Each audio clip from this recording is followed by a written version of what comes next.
আসসালামু আলাইকুম, কেমন আছেন আপনারা সবাই? আশা করি খুব খুব খুব ভালো আছেন।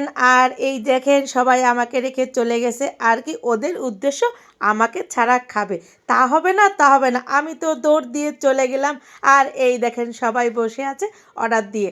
আর এপাশে আমার ভাইয়া খাওয়া শুরু দিল। বয়সের দিক থেকে বুড়ো হলো, সে কিন্তু মনের দিক থেকে খুবই ইয়াং। আর সে এক একটা স্মার্ট কথা বলে না, মন চায় বারবার শুধু তারই প্রেমে পড়ে যায়। যাই হোক, মজা করলাম। আর এই যে সে কিন্তু একটা রসিক প্রিয় ভাই আমাদের। আর এই দেখেন আমাদের খাওয়া দাওয়া শুরু হয়ে গেল। কেউ পরাটা নিল, কেউ খিচুড়ি নিল। আমি কি নেব বলেন তো? আমার তো মন চাচ্ছে দুটোটাই খেতে, কিন্তু আমি আবার ডায়েটে আছি, আমি কিন্তু বেশি খাই না। যাই হোক, আর এই দেখেন এপাশে আমাদের খাবার চলে আসলো।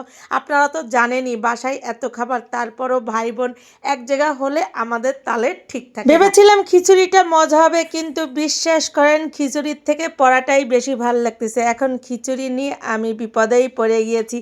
কি আর করার, নিয়েছি যখন খেতেই তো হবে। আর খিচুড়ির থেকে পরাটা নিলে মনে হয় খেতে পারতাম।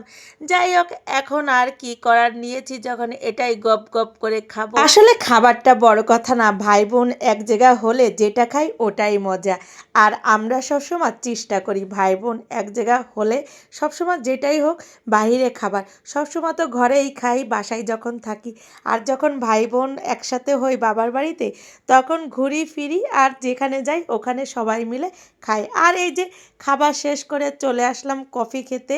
তো ওখানেই এক সাইডে কফির সিস্টেম আছে, সবাই এক এক করে কফি নিচ্ছি।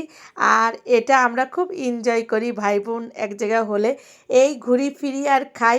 এই দলবল নিয়ে, হ্যাঁ, বাসায় কিন্তু রান্না হয়, তাও বাসায় খাই না। তো এটাই আমাদের